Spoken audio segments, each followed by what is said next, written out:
dependência de ti. Preciso de você.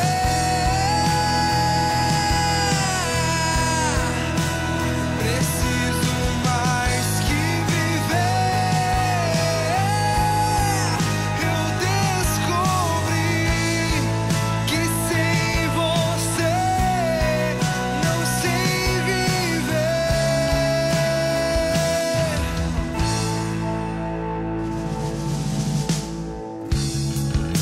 Queria ser livre, mas descobri que não sou nada sem você.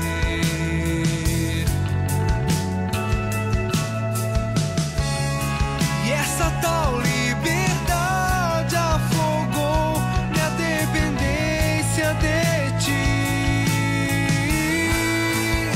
Preciso de você.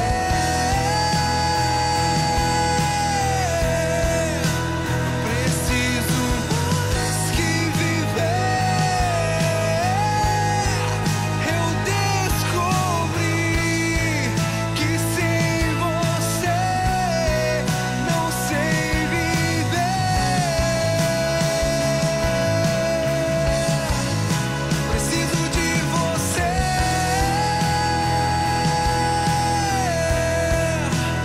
Preciso mais que viver. Meu coração está enfermo de amor por ti.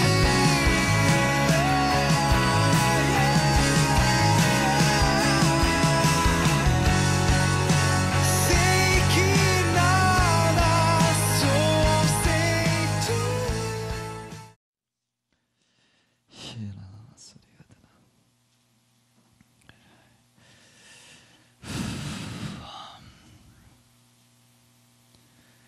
Aleluia.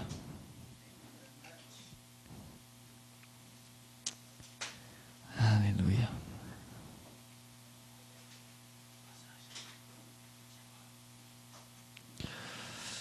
Bom, eu tenho um desafio de falar sobre algumas coisas essa noite.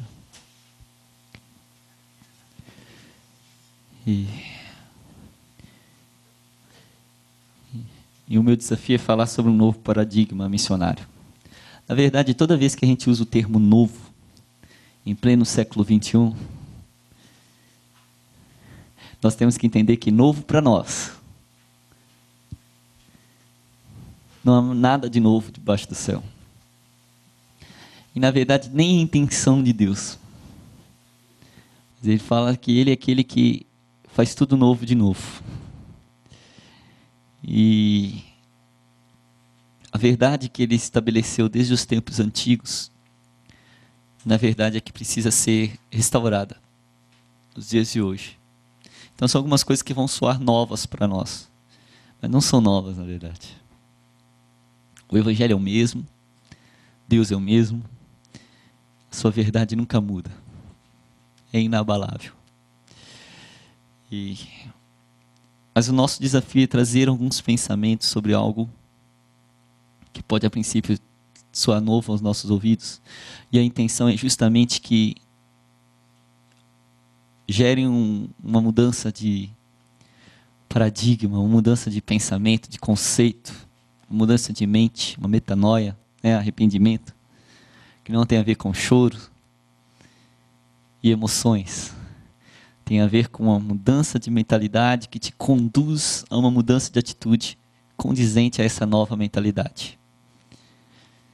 Então, quando uma chave muda na tua mente, de repente você para de pensar do jeito que você pensava antes, e isso provoca uma mudança radical de pensamento. É nesse ponto que nós queremos chegar. Quer dizer, isso provoca uma mudança radical de atitude. É nesse ponto que nós queremos chegar. E quando eu falo a respeito de um novo paradigma missionário, primeiro, o que é paradigma? Paradigma são aqueles pressupostos, aquelas ideias que formam a nossa forma de pensar. São os preconceitos. Então, aquilo que está embutido na nossa forma de pensar, que diz a nossa forma de agir, que determina a nossa forma de agir, consciente ou inconscientemente. É uma visão de mundo, são coisas que estão firmadas na nossa mente, no nosso conceito, nossa cultura. E como Jesus é aquele que colocou o machado na raiz da árvore, não no galho, porque ele sabia que se corta um galho, cresce outro. E a árvore que o Pai não plantou, ele precisa arrancar. Então, o Senhor, a proposta do Senhor desde o início foi arrependei-vos, ou seja, uma mudança de mente, uma mudança de paradigma para uma nova realidade. Arrependei-vos, pois está próximo o reino dos céus. Uma mudança de paradigma para uma realidade que está se aproximando. Que esteve distante e agora está se aproximando de nós. Então, ele trabalha com esse conceito. E quando a gente pensa em escola missionária, quando a gente pensa em missão, o nosso espírito nos empurra e queima para necessidade de uma mudança radical de paradigma nosso com relação a isso, com relação à causa missionária, com relação à missão, com relação à igreja. E algumas coisas que é urgente que se mude, eu tentei enumerar algumas dessas situações que é urgente que se mude, orando, buscando ao Senhor em como que a gente iniciaria as aulas dessa escola.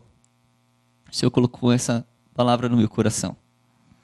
Então a gente quer analisar algumas bases e paradigmas de missões utilizados comumente e algumas soluções dentro da perspectiva de restauração, que é a nossa perspectiva nessa escola, né?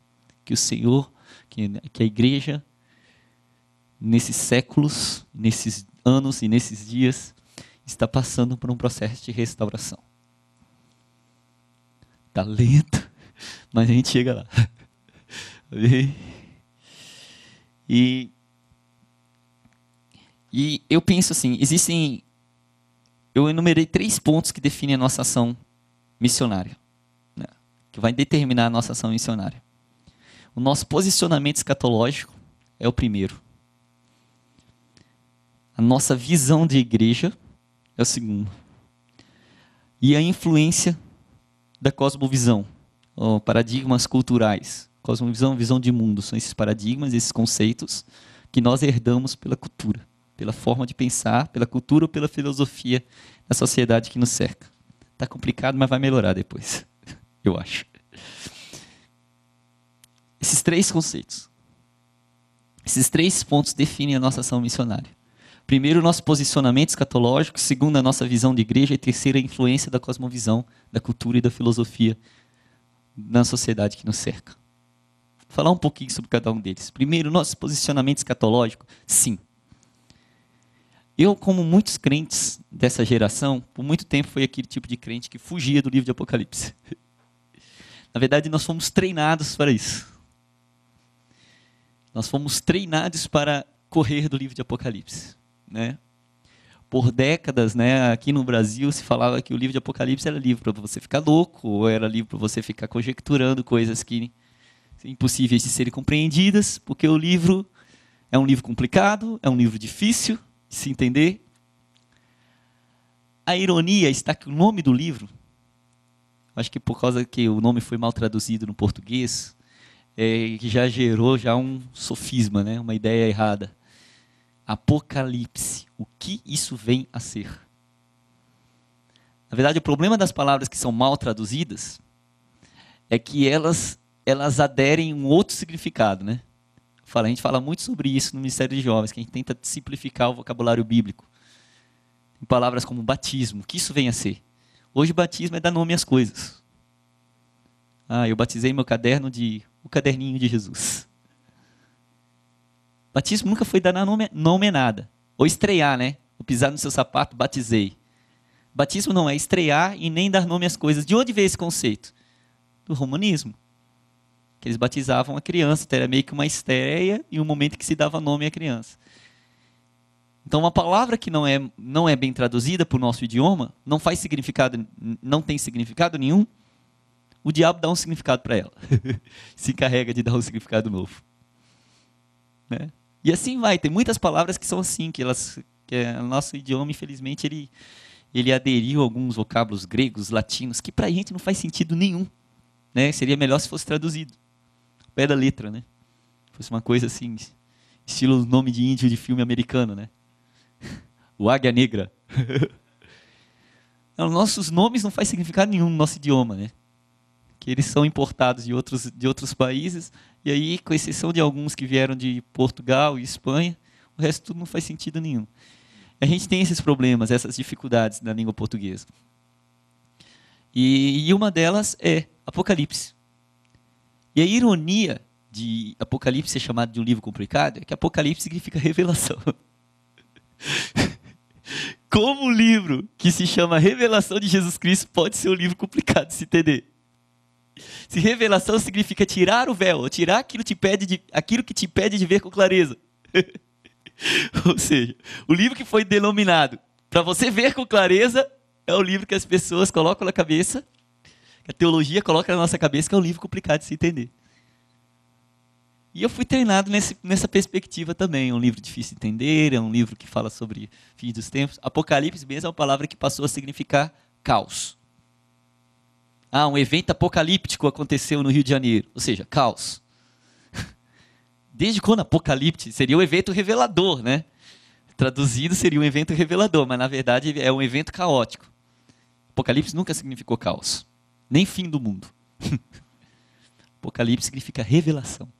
O livro do Apocalipse é o livro da revelação de Jesus Cristo. Sem ele, a nossa compreensão de quem Jesus é fica pela metade. E esse é um problema grave na igreja. Que tem a visão clara do cordeiro, mas não enxerga o leão. Porque o leão só é revelado no livro de Apocalipse. O Cristo ressurreto é só no livro de Apocalipse. E por aí vai. O reino de Deus é no livro de Apocalipse. Por isso que muito tempo não se pregou o reino de Deus. Por quê? Falta de entendimento. Então eu falo que o primeiro ponto que define a nossa ação missionária é o nosso posicionamento escatológico. Se você estudar a história das missões da igreja, você vai ver que dependendo do tempo, qual era o posicionamento escatológico da igreja, determinava qual era a ação missionária dela. No início, como era a ação missionária? Vamos só falar da igreja pós-Pentecostes, né? Fala assim, mas a igreja não nasceu no Pentecostes? Há controvérsias. De acordo com a Bíblia, a igreja nasceu na eternidade. Efésios fala isso. Mas tá, a gente já chega nesse ponto. Então assim, mas vamos falar só da igreja pós-Pentecostes. A igreja pós-Pentecostes, como é que era a igreja, como é que era o posicionamento missionário da igreja? Como se define a ação missionária da igreja ali no livro dos Atos dos Apóstolos? A ação missionária dela. Oi? Bom, ide. Eles avançaram, não é? Não tem, o livro de Atos dos Apóstolos descreve como que a igreja passou de ser um grupo pequeno de 120 pessoas num cenáculo para se tornar uma verdadeira epidemia no Império Romano? Não é isso? Então eles tinham uma ação instantânea com relação à missão e eles avançavam e avançavam de todas as formas e alcançaram todo o Império em poucas décadas. É ou não é? Qual era o posicionamento escatológico da igreja no primeiro século? Jesus está voltando. Ele vem para estabelecer o reino. Uma visão que tinha uma esperança de que Jesus retornaria logo para estabelecer o reino, conduziu eles a um avanço imediato. Não tem tempo a perder. Paulo falava, olha, devido à angustiosa situação presente, cada um viva na condição em que está. Está solteiro, não busca casar, está casado, não busca separar. Avance. Solteiro, vivia inteiramente para o Senhor. Ou seja, eles tinham uma postura radical.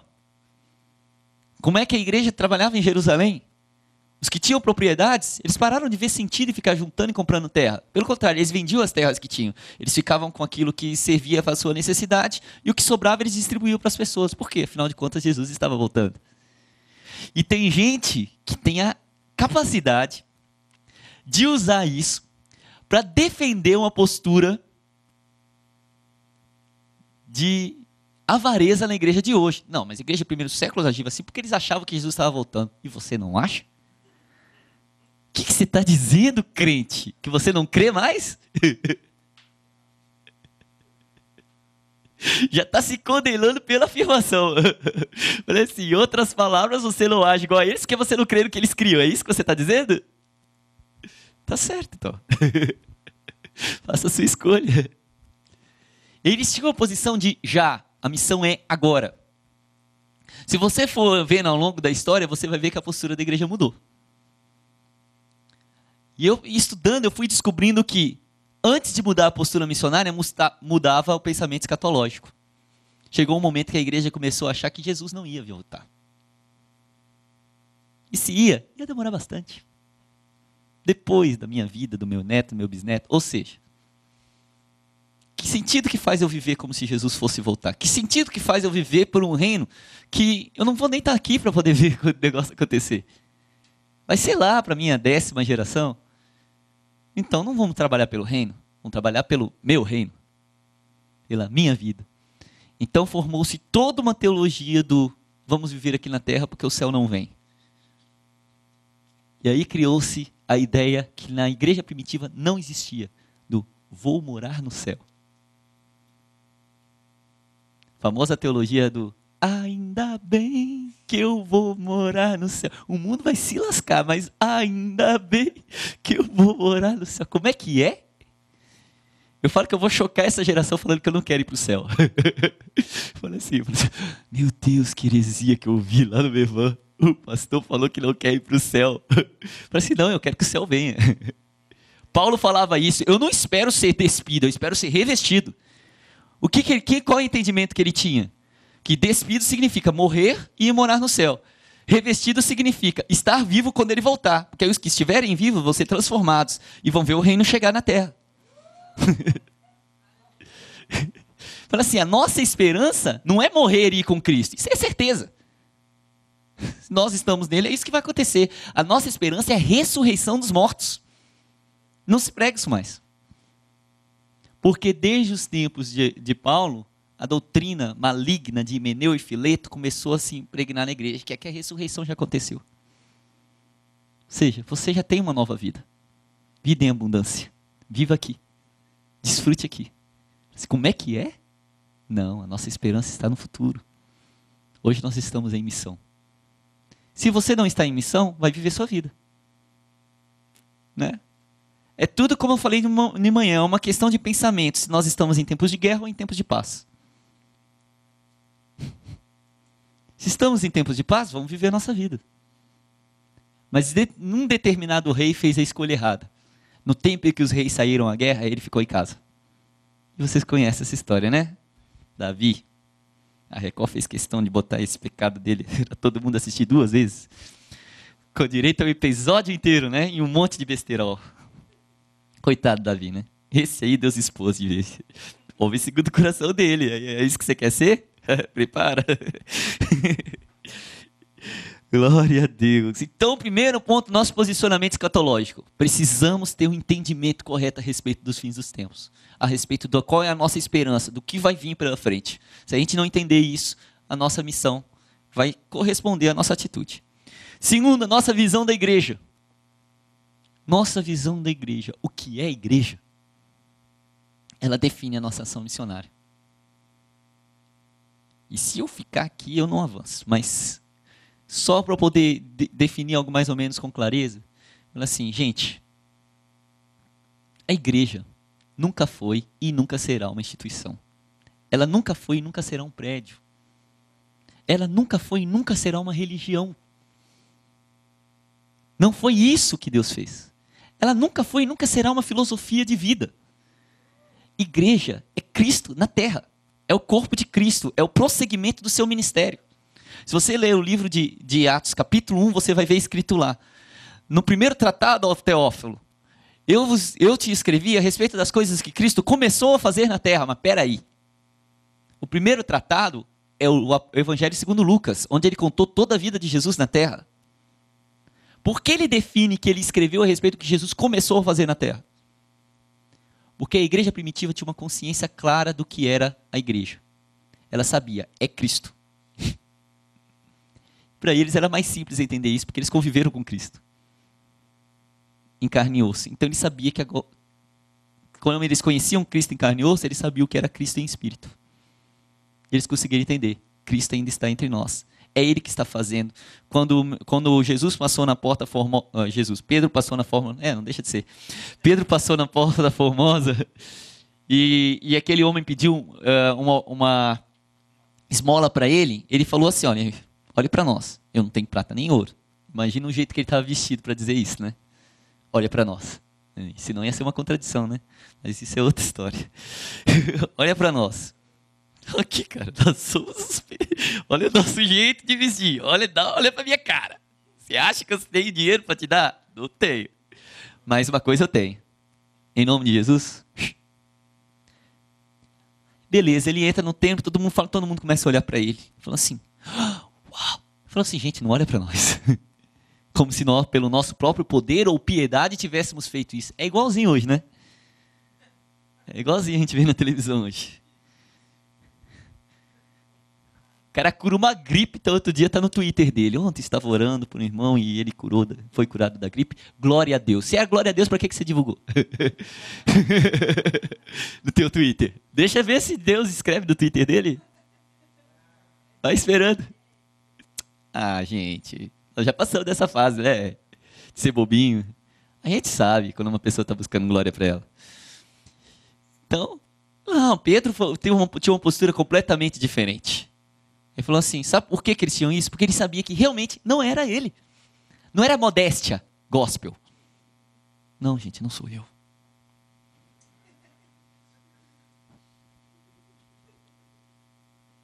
O holofote na minha cara, né? Não, gente. Não se trata disso. Se trata realmente de entender o que é a igreja. A igreja é Cristo na terra. Ele permaneceu, só que em espírito, habitando em todos nós, ou seja, ele se multiplicou. Ele teve uma estratégia. Um dia eu estava orando a respeito disso, falando, Deus, que estranho, que desperdício. Por que Jesus morreu aos 33 anos e meio? Podia ter morrido aos 80, ia ser a mesma coisa, não ia? Mas ele teria curado muito mais pessoas. Teria alcançado muitas outras pessoas, né? Imagina quantos discípulos ele teria feito se ele tivesse ficado 80 anos na terra, em ministério. Por que 3 anos e meio? Que desperdício. Aí ele falou, você não entendeu nada. Muito pelo contrário. Lembra quando Jesus estava andando e ele vinha curando enfermos, ele passava por uma cidade, curava todo mundo, passava por outra, curava todo mundo, chegava em outro, curava todo mundo. Chegou no momento que ele estava cansado, ele era um ser humano. E ele chegou, e ele olhou para trás, tinha uma multidão atrás dele. Naquela hora ele se deparou com a sua limitação humana, que ele se sujeitou, né? Mas era a limitação que ele tinha naquele instante. Ele olhou assim, aí ele virou para os discípulos e falou, a seara é grande, os obreiros são poucos. Orai ao Senhor da seara, para que envie mais ceifeiros. Jesus se multiplicou na cruz. Ele foi estratégico. Ele fez tudo que tinha que fazer no tempo mais rápido possível, porque ele sabia que se ele fosse um humano só, ele tinha um determinado número de pessoas que ele poderia alcançar. Agora, se ele fosse 1000, e se ele fosse 10.000, e se ele fosse 100.000, se ele fosse um corpo de pessoas feito por 1 milhão de pessoas espalhado em todos os continentes da Terra, esse era o plano dele. Ainda é, né? Ainda é o plano dele. Só que a gente precisa entender, né? Que esse é o plano. Igreja é o corpo de Cristo na terra. Ele habita em nós e ele vive na terra através de nós. Sem esse entendimento já fica complicado. Terceiro ponto, influência da cosmovisão, né? Influências culturais, paradigmas culturais e filosóficos. A nossa visão, e aqui eu frisei muito, um problema que a gente trata na nossa própria nomenclatura, adoração prática. Foi o primeiro problema que a gente teve quando a gente começou a falar de escola missionária de adoração prática. Porque de repente as pessoas começaram a entender que adoração prática era você dar comida para as pessoas que tenham fome. Assim, gente, adoração prática é o que eu falei hoje pela manhã, é praticar a adoração.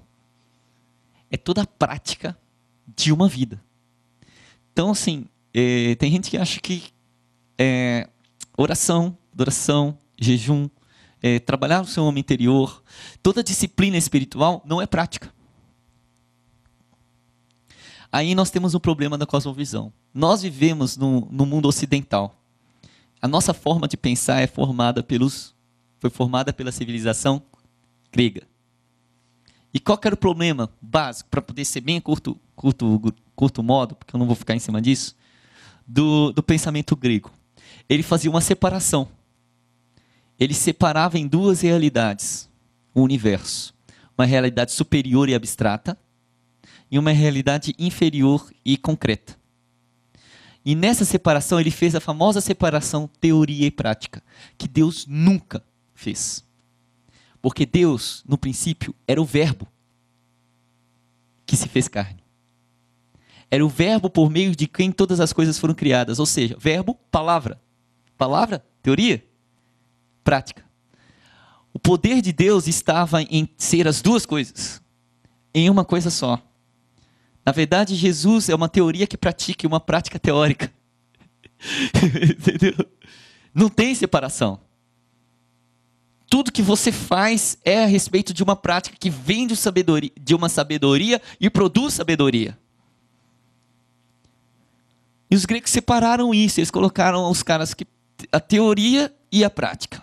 E a teoria superior e a prática inferior. E aí colocou de uma forma que as pessoas começaram a negligenciar os trabalhos manuais. No início, a igreja, seguindo esse pensamento, e atrás daqueles homens, dos pensadores da igreja romana, começaram a negligenciar os trabalhos manuais. Não, porque as coisas teóricas são superiores, então vamos focar nelas. Aí passou um tempo, a igreja inverteu, falou assim, não, quer saber? Teoria é blá, blá, blá, vamos para a prática. Aí começou uma prática burra.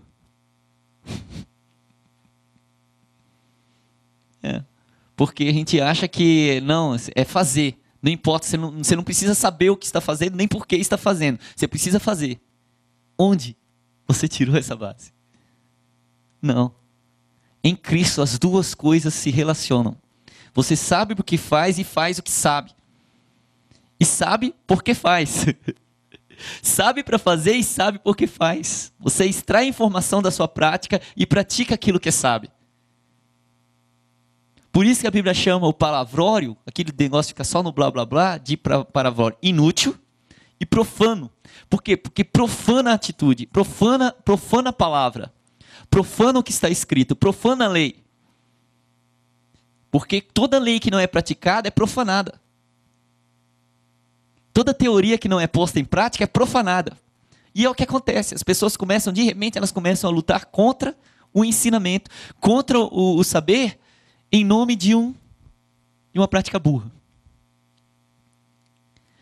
E aí a gente não entende que o Senhor nos chama a não trabalhar com o pensamento desse século, mas trabalhar com um pensamento onde a nossa visão do que é prática e do que é trabalho tem a ver com o que a palavra do Senhor nos diz, e não com o que a sociedade diz. Aí nós temos um problema crônico na igreja, que é o ativismo, que foi herdado desse mundo. A síndrome de Marta.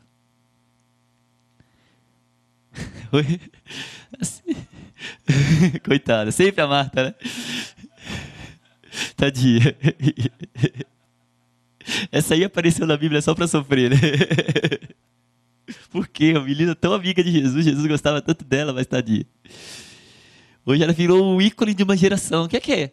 A geração do ativismo, em que a nossa produção, né, o resultado, ela vem da nossa produção, e de repente, o que é importante? Como é que a nossa cultura trabalha? Faculdade? Para que serve faculdade? Não, porque você não arruma trabalho com faculdade, você arruma trabalho com prática. Você quer arrumar trabalho? Faz um curso técnico e se emprega cedo. Porque você vai estudar a sua vida inteira, você vai ter toda a informação a respeito do assunto, e quando chegar lá na entrevista de emprego, eles vão perguntar, quanto tempo de experiência você tem? De repente vem aquele cara que nunca estudou e trabalha 10 anos na área e pega teu emprego. Porque o que se considera importante na nossa cultura? A prática. Aí a gente traz isso para o ministério, e como é que fica o nosso ministério? Não, orar, ler a Bíblia, meditar não é importante. Não é trabalho. Né? Tem gente que fala assim, o meu sonho é ser igual você, parar de trabalhar. Eu olho para a pessoa e faço igual Jesus com o jovem rico, e o amo. Jesus olhou para o jovem rico e o amou. Falou assim, vende tudo que tem, querido, e dá aos pobres. Me dá a mesma vontade. Eu falei assim, então larga teu emprego e vem. Não é assim? Falei assim, não é assim. Na prática, não é assim. Mas o que acontece? De onde é que vem esse conceito? Da Bíblia que não é. Porque se você lê no livro dos Atos dos Apóstolos e você vê qual foi a postura dos apóstolos quando começou a surgir muito serviço no meio da comunidade, eles falaram assim, não é razoável que nós deixemos a palavra e a oração para ir servir as mesas. Ainda que esse trabalho seja muito importante. Chame pessoas cheias do Espírito Santo para fazer esse trabalho. Nós não vamos parar o que estamos fazendo, porque o nosso trabalho é o que nós fomos vocacionados para fazer. Não era uma separação de trabalho mais importante que o outro. E de castas. Castas e os diáconos embaixo. Não. Tem nada a ver com isso. Tem a ver com vocação. E com entendermos a importância dos trabalhos. E entendermos o que é trabalho. Tudo que uma alma, que uma pessoa se emprega a fazer com dedicação, é trabalho. Tudo que gera esforço é trabalho. Isso é muito importante a gente entender. Por quê? Porque se a gente entra com essa perspectiva desse mundo secularista, né, no ministério, a gente vai correr o risco que a maior parte das pessoas corre. Quando está no início do ministério, que tem pouca agenda e poucas ovelhas, ora o dia quase todo. Aí o ministério vai crescendo, vem as agendas, vem as oportunidades de pregar, e ele começa a ler a Bíblia só para pregar. Aí ele não medita mais a Escritura, ele estuda. Para ter palavras bonitas para pregar para os outros. Só revelação da internet. E tem... Twitter é uma benção. Ela pega as frases de todo mundo e manda uma mensagem. Aí... Não, gente. Esses três pensamentos, essas três situações eu defini assim, veio no meu coração como três situações, três barreiras. Três coisas que eu queria expor aqui para que nós pudéssemos propor um estilo de vida que rompa com essas três dificuldades, para que a igreja possa alcançar uma expressão missionária, apostólica, bem definida para os tempos, dando resposta à demanda, àquilo que os céus estão sinalizando para esses dias. Então vamos avançar. Eu falei um pouquinho sobre a história das missões, né? Abre sua Bíblia lá em Gênesis. Lembra que eu falei sobre a igreja? Então. Uma vez eu fui dar aula no Iás Tiará sobre história da igreja. Aí me deram um livro muito bonitinho para eu poder ensinar sobre ele. E ele dividia a história da igreja em 6 períodos. Aí a minha primeira aula foi assim, gente, eu queria começar falando que o livro é bom, mas é incompleto. Eu falei, por quê? Eu falei assim, não, porque aqui só tem 6 períodos. E eu achei pelo menos 7. Assim, não, o primeiro período está antes desse aqui, porque a igreja nasceu na eternidade. A igreja, a Assembleia do Senhor, a congregação de Deus, o corpo de Cristo, o grupo, o ajuntamento de pessoas que vivem em Deus para manifestar o seu reino na terra, preexiste com Cristo na eternidade, foi manifestado e ilustrado, concebido ao longo de toda a antiga aliança, foi manifestado em Israel, foi manifestado em todo o Antigo Testamento, foi expressado claramente em Jesus e então veio à luz no Pentecostes. Mas ele já existia, assim como uma criança no momento da concepção já existe. A gente comemora o aniversário só quando ela sai da barriga, mas ela já existia antes. Então é isso que a gente precisa compreender. O que isso muda? Muda muita coisa que não vai dar para falar tudo aqui agora. Mas uma das coisas que muda é o nosso posicionamento com relação à antiga aliança. Né? As escrituras, elas precisam ser melhor analisadas, melhor avaliadas, para que a gente compreenda melhor o propósito do Senhor completo ao longo da história. E não fique com uma parcela apenas. Eu já fui da tribo dos caras que queriam queimar o Velho Testamento. E eu me dizia discípulo de Paulo. Eu falo que se Paulo tivesse vivo, ele me batia tanto. Ele ia me bater tanto na minha cara e falar assim, nunca mais usa meu nome. Que ninguém defendeu mais a antiga aliança do que Paulo. Ninguém mais defendeu a lei do que Paulo. Entendeu? Ninguém mais defendeu Israel do que Paulo. Só que a gente usa Paulo para poder fazer tudo ao contrário. Porque interpreta tudo errado, igual o Pedro falou. Aí é difícil de entender. Aí pessoas com mente corrompida vai lá e distorce tudo. distorce tudo e fala que Paulo falou o que ele nunca falou. Porque ele teria raiva de que se mencionasse o nome dele para falar dessas coisas.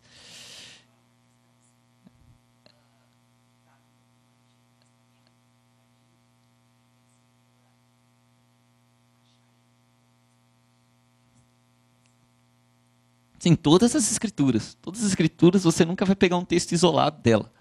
Você vai sempre pegar 2, 3, 4, 5, 6, quantos textos você encontrar para confirmar uma palavra.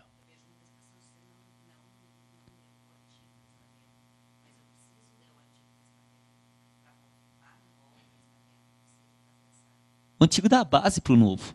Se você pegar o novo e o antigo, é você construir uma casa sem alicerce. Não tem como, você não vai entender nada. Vai ficar tudo essa coisa louca que está a igreja hoje. Entendeu? Não tem como. Eu falo que a missão, ela não. Um pensamento com relação à missão, para poder nos ajudar a reverter esses 3 problemas que eu falei aí, é a respeito de entender de quem é a missão. Primeiro, de quem é a missão? A missão é do missionário? Não. A missão é da igreja? Chegou mais perto, mas também não. A missão é de Deus. Os antigos usavam um termo latino que se chamava missio Dei, ou missão divina. A missão é de Deus. Deus está em missão. Desde a criação, Deus tem uma missão. Até rimou, né? Desde a criação, Deus tem uma missão. E Ele está em missão na terra. A missão é do Pai, do Filho e do Espírito. Onde nós entramos nessa história? Nós só entramos de carona, se estivermos nele. Se cooperarmos com aquilo que Ele faz. Porque Ele faz através de si mesmo. Ele está edificando a igreja através de si próprio. Ele está edificando o reino através de si mesmo. Ele não precisa de ajudas. Ele chama o eu sou. Ele é Deus. E isso é uma coisa que a gente precisa voltar a pensar bastante sobre isso. E a gente precisa de uma boa ajuda da antiga aliança para entender essa questão. Que Ele é Deus. Ele é Senhor. Ele é soberano. Ele faz toda a sua vontade. E nós precisamos nos orgulhar da nossa condição de simples seres humanos. Como dizia uma canção de Jason Apton. Nos orgulhar da nossa condição de simples seres humanos. E aprender a estar nele. Porque nós sabemos que nesse projeto nós estamos nele antes da fundação do mundo. Se nós estivermos nele, se nós nos envolvermos com a missão que é de Deus, se nós entendermos que nosso Deus é um Deus missionário, nosso Deus é um Deus em missão, Ele está em missão desde o princípio, isso é o que Ele está fazendo. Então, se você quer estar com Ele, você automaticamente vai estar envolvido no que Ele está fazendo. Não tem como estar em Deus sem estar na missão. Primeiro ponto, a missão é de Deus, é a missio Dei, a missão é dele. E Ele começou essa missão desde o princípio. Desde a queda, Ele colocou em ação seu plano de contingência, como eu chamo. Plano de contingência é aquele plano que as pessoas prescrevem ali no projeto de suas empresas, no administrativo. O pessoal que trabalha de administrativo sabe bem como é que isso funciona. Para, em caso de falência ou uma situação bem adversa acontecer, ele tem um sistema de cortes de gastos para poder fazer com que funcione-se com o mínimo possível para que sobreviva, passe por um tempo de dificuldade e então depois possa voltar ao plano original. Acabei de descrever Israel. Plano de contingência de Deus. Deus iniciou um plano de contingência desde a queda para poder manter a cultura, manter os oráculos preservados por um tempo de onde poderia nascer o Messias, para que então tudo retornasse ao plano original, na criação. E a primeira metáfora missionária, que eu chamo assim, está lá em Caim e Abel. Olha só, onde é que eu fui buscar a missão? Gênesis 4. Gênesis 4. Nós não vamos ler, você pode ir acompanhando, abrindo a sua Bíblia, marcando as referências, marcando os textos. Nós vamos ler bastante essas escrituras para poder não ficar nada parecendo que é palavra minha. Isso, Gênesis 4 conta a história de Caim e Abel. E Caim e Abel é uma figura, é uma metáfora de muitas formas. Mas eu coloquei ela aqui como uma metáfora missionária por causa que ela tem esse exemplo.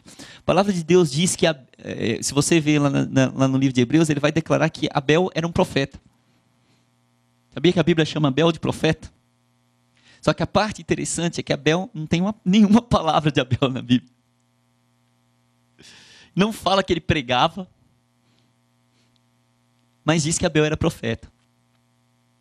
Ele era um profeta porque ele compreendeu os céus, ele trouxe uma revelação, entendimento do céu. Lembra que a gente falou hoje à tarde? Profecia, nada a ver com assim diz o Senhor, eis que casarás comigo, entendeu? Nada nessa linha.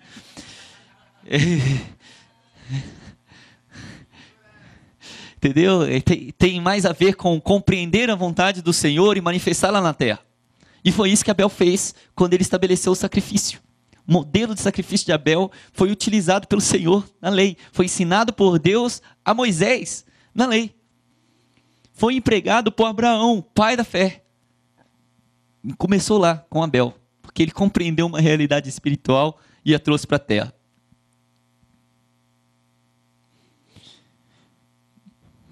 E eu falo ali que a metáfora de Caim e Abel, por quê? Porque ali nós temos bem um exemplo de duas espécies de ministério, né? Um ministério que trabalha na base do uso e dos resultados. No fim de uns tempos, veio Caim e trouxe do fruto da terra.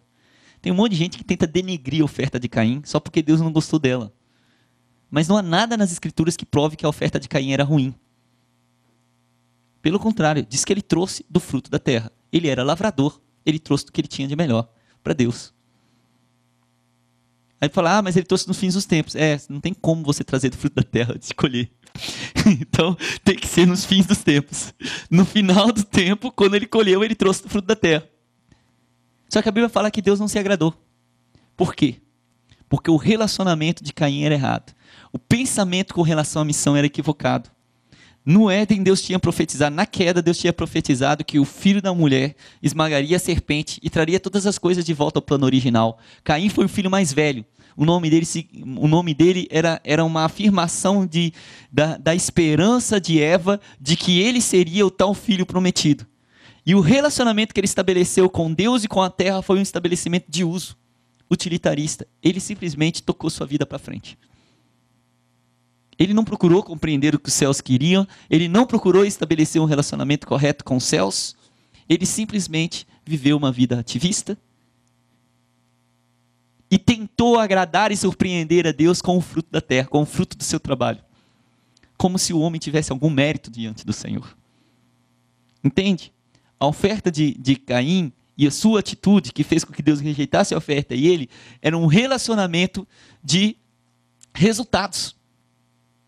Olha aqui, Deus, meus resultados. Olha como eu sou um lavrador. Caim era o lavrador da família. Abel era pastor de ovelhas. Pensa você, naquela época eles nem comiam carne. Qual era a utilidade da profissão de Abel? Produzir roupa para... Sim, mas de quantas roupas uma pessoa precisava naquela época? Se fosse hoje ainda tudo bem, né? Já parou para pensar que o trabalho de Abel era um trabalho que tinha muito a ver com cuidar de animais, muito mais a ver com cuidar da criação, do que propriamente de realmente se manter, se suster? Já parou para pensar de onde que Abel comia? Quem é que sustentava Abel? Dá para entender de onde é que via a raiva de Caim?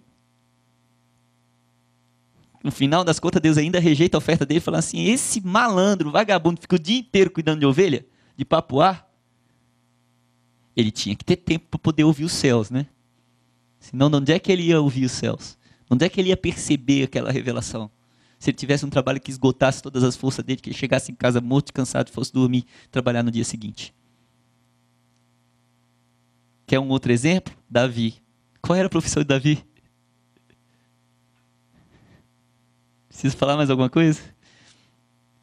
E qual era a revolta dos irmãos de Davi? A mesma. Ninguém gosta de pastor.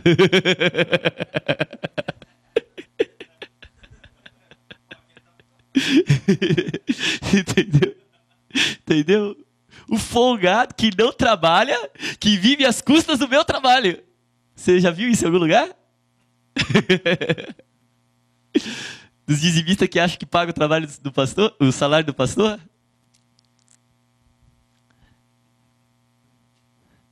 Não entendeu nada, meu irmão. Não entendeu nada. Então, no final de uns tempos, veio Caim com um relacionamento totalmente utilitarista com Deus, querendo aprovação pelo seu trabalho, querendo mostrar resultado para o Senhor, e o Senhor simplesmente rejeitou. Caim era o filho mais velho, era o primogênito de Adão. Era o cara que devia bater no peito e falar, eu vou ser esse que vou pisar na cabeça da serpente. Pelo menos tentar, né? Não ia ser ele, mas ele pelo menos devia ter isso no coração. Ele pelo menos devia procurar entender os céus. Abel entendeu. Abel não tentou ser o cara que ia pisar na cabeça da serpente, mas ele entendeu como alguém faria isso. Ele sacrificou um cordeiro. Vê se esse cara não era profeta. Eu admiro demais Abel. Eu falo assim, cara, devia ter mais coisa de Abel na Bíblia. Esse cara devia ter muito a passar para nós. O que é? A primeira metáfora missionária para mim é essa. O que é a missão? Qual é o paradigma que nos move na missão? Eu quero falar muito sobre isso porque nós precisamos de um coração correto para fazer a missão que esses tempos precisam.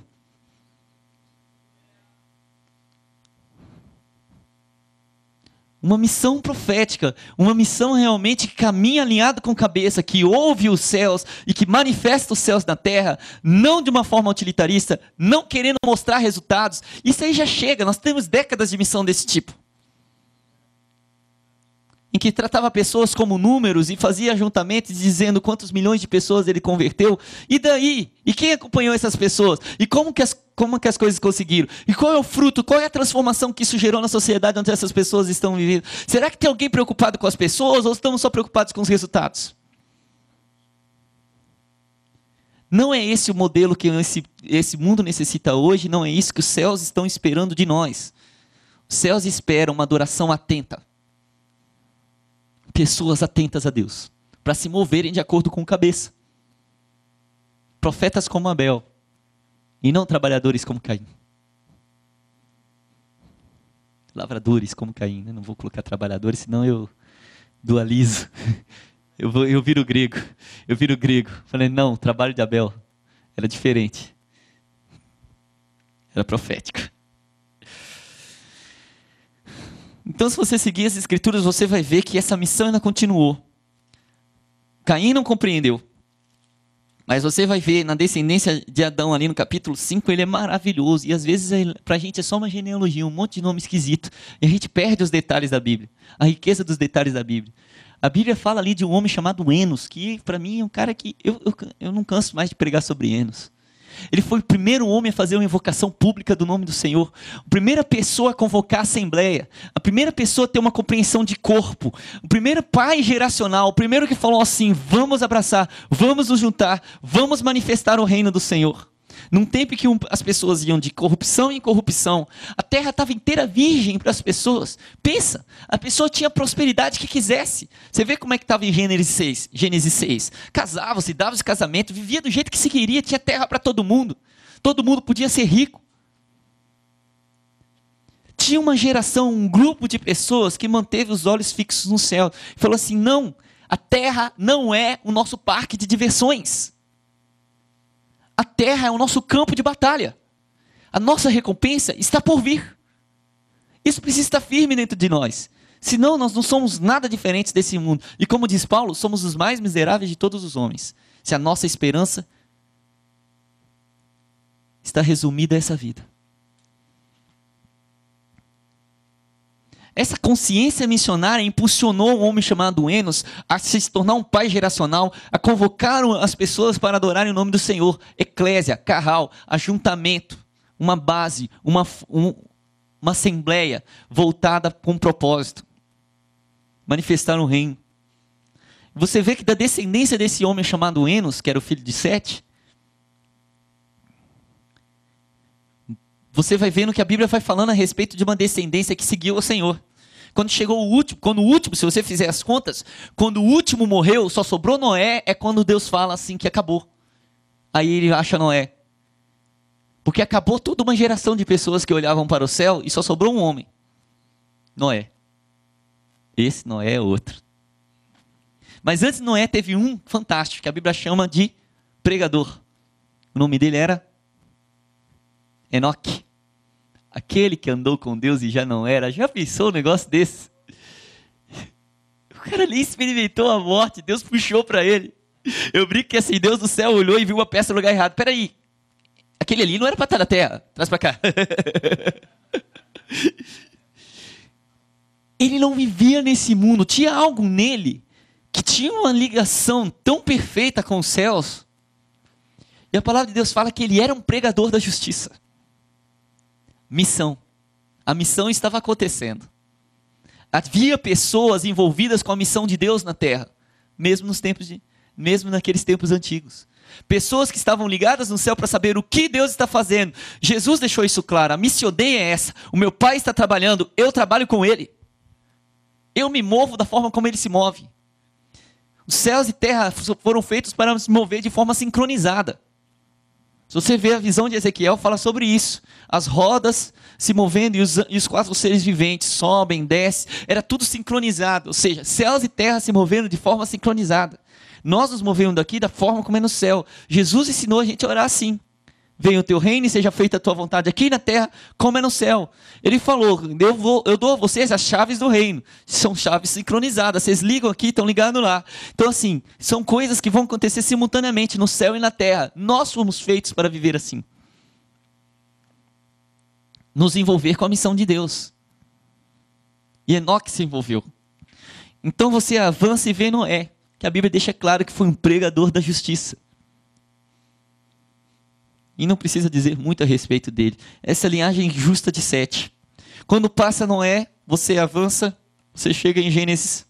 Você viu, eu vou pregar a Bíblia toda hoje.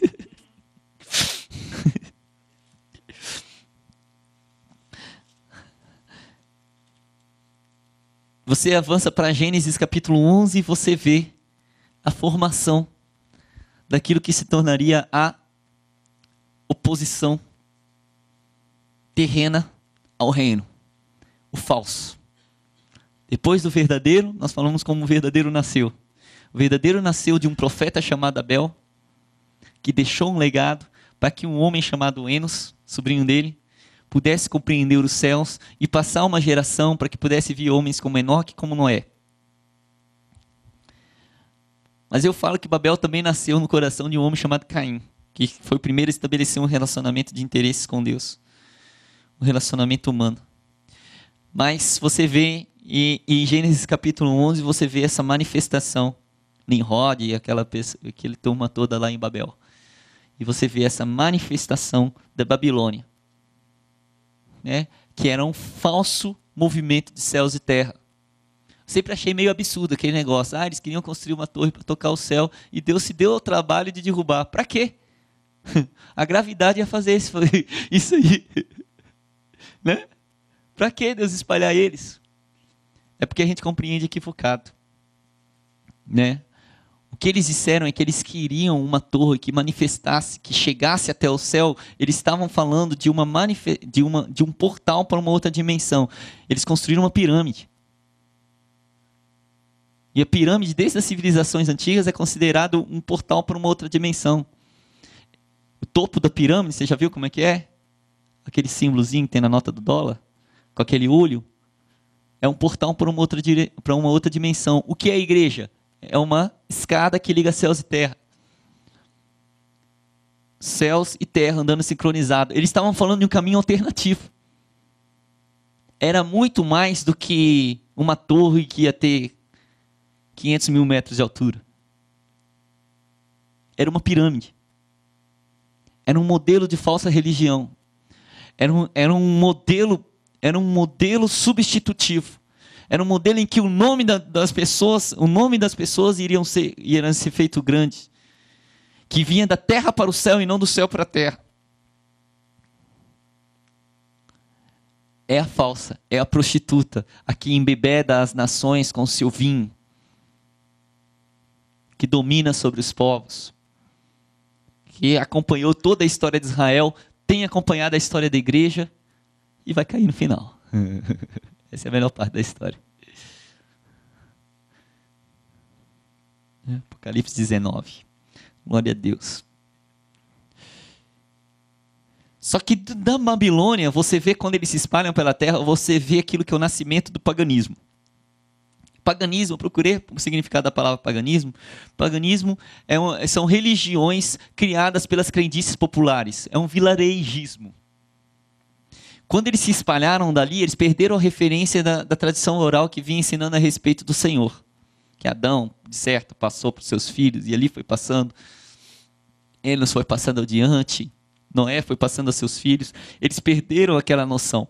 Por isso que você vai ver que todas as mitologias antigas, elas têm alguma semelhança com a história da criação, com a história de Deus, a história de Cristo, a história de um Salvador. De acordo com o cientista, é porque a Bíblia é uma cópia, né? Mas mal sabem eles que a Bíblia já explica por que eles são assim. Porque antes que se houvesse qualquer coisa escrita, né, na época que tudo era passado verbalmente, tradição oral, né, oralmente, né, tradição oral, a Bíblia fala que o Senhor espalhou os povos pela terra. E alguns foram em direção à África, outros foram em direção à Ásia, e outros foram em direção à Europa. E ali começou toda essa miscigenação de povos e toda essa mistura de culturas e de pensamentos, de mitologias, e começou esse paganismo, essas crendices populares, essas culturas da terra, em que as pessoas começavam a assimilar as ideias que elas ouviam dos seus pais, as coisas que elas podiam ver. Então, de repente, Deus virava o sol, virava a lua, virava as coisas que ela podia ver, os fenômenos humanos. Então a Bíblia lá no capítulo 12 de Gênesis, no final de 11, e no capítulo 12 de Gênesis, fala sobre o primeiro movimento de sair dessa cultura pagã, primeiro movimento de sair desse domínio babilônico para separar um povo para Deus. Uma parte interessante da vida de Abraão é que a Bíblia não fala sobre nada sobre Abraão antes disso. A Bíblia não diz que Abraão foi escolhido porque ele era justo. Que Abraão buscava o Senhor. A Bíblia não faz de Abraão o mesmo relato que faz de Noé. Pelo contrário, a Bíblia fala que Abraão foi justificado porque creu. E se você vê a história paralela, você vai observar que a cidade onde Abraão morava, ela tinha uma identidade industrial, uma peculiaridade industrial. Ur dos caldeus, Ur da Babilônia, era uma cidade de fabricadores de ídolos. Se você observar a família que permaneceu em Harã, dos descendentes de Terá, que permaneceu em Harã ali, os parentes de Abraão, eram todos idólatras. Raquel, quando saiu da casa de seu pai, levou um ídolo com ela. E morreu por causa disso. E você vai ver que eles saíram, então você vai ver que o Senhor chama, naquela terra da Babilônia, o Senhor chama Terá, chama Abraão, Terá para no meio do caminho, então avança Abraão para um lugar que o Senhor determinou. Ao primeiro movimento de sair da Babilônia, você vê aqui nas Escrituras, o primeiro movimento missionário em Abraão. E ali vem a primeira ordem missionária que nós temos relatada nas Escrituras. Em ti serão benditas todas as nações da terra. Para Abraão. Por que eu estou falando? Eu estou citando essas coisas das Escrituras para deixar bem fundamentadas as ideias de que Deus está em missão, Ele está desde o princípio. E Ele está num processo. E ao longo da história, o Senhor foi sempre usando as pessoas que foram se encaixando, que foram compreendendo, ouvindo os céus e se unindo ao que o Senhor estava fazendo. Se você avançar pelo longo da história de Israel, você vai chegar lá nos livros de Reis, e você vai ver então que o cargo da missão, que depois veio todo aquele período de formação do Estado, né, do povo de Israel, o encargo da missão recaiu sobre os profetas. E o primeiro movimento profético, você vai ver que tem uma vertente missionária, é Elias, que citado pelo próprio Jesus, que não visitou nenhuma das viúvas que tinha em Israel, mas uma de Sidom. Na primeira manifestação de que o Senhor tinha um coração de alcançar as nações, e que usou pregadores para alcançar as nações, você vai ver que Elias aborta a missão, como todo mundo conhece a história. O Senhor pega Eliseu para completar o trabalho dele. E Eliseu, ele começa um movimento profético missionário. Você vai ver que depois de Eliseu há um aparecimento gigante de profetas. Porque o que a Bíblia conta é que Eliseu ele começou a reunir os filhos dos profetas mortos por Jezabel e começou a criar comunidades e começou a cuidar desses órfãos. Ele começou a dar destino a toda uma geração. E depois de Eliseu, você começa a ver todos os livros proféticos da Bíblia. E você vê que todos os livros proféticos da Bíblia, eles têm uma vertente missionária. Deixa eu fazer um ponto aqui de esclarecimento. Qual foi a necessidade de se levantar um ministério profético se o Senhor já tinha enviado a lei a Israel? A lei veio para poder trazer o direcionamento a Israel. Mas o ministério profético ele veio com um propósito: fazer com que as pessoas retornassem à lei. O povo se desviou da lei, então o ministério profético ele era um ministério de retorno. Ele apontava para algo. Então os profetas eles apontavam para um retorno a um trabalho que Israel deveria estar fazendo. Qual a necessidade de se levantar um ministério profético nesses dias? Para voltar a anunciar, apontar para a lei, apontar para as escrituras. Para mostrar, voltar a anunciar para a igreja a necessidade de nós praticarmos aquilo que nós deveríamos estar fazendo. Se você vê de Eliseu, o primeiro profeta que aparece é Jonas. E ele é o maior paradigma de missão. Aquele famoso que o Senhor vai e fala para ele, vai lá e prega para aquela nação lá. Jonas não profetizou Israel. Jonas foi um profeta exclusivamente missionário, de avanço. E todos conhecem a história dele. E como ele serve de uma lição para nós compreendermos qual é o nosso propósito. E a partir dali você vai ver Isaías, que tem aquela visão celestial maravilhosa e ele se depara diante do trono e qual é a voz que ele ouve? Qual é o clamor que Isaías ouve nos céus? Quem enviarei? Entende que Deus estava com uma missão parada?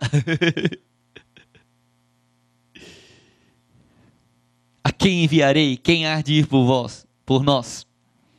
E você vê depois aparecer Jeremias. E qual é a palavra que o Senhor diz a Jeremias? Oi? Eu te escolhi desde o ventre da sua mãe e te fiz profeta às nações. Se você começar a analisar alguns livros proféticos, você vai ver que vários deles, eles não profetizavam apenas a casa de Israel, eles profetizavam as nações. Você vê uma vertente missionária ali.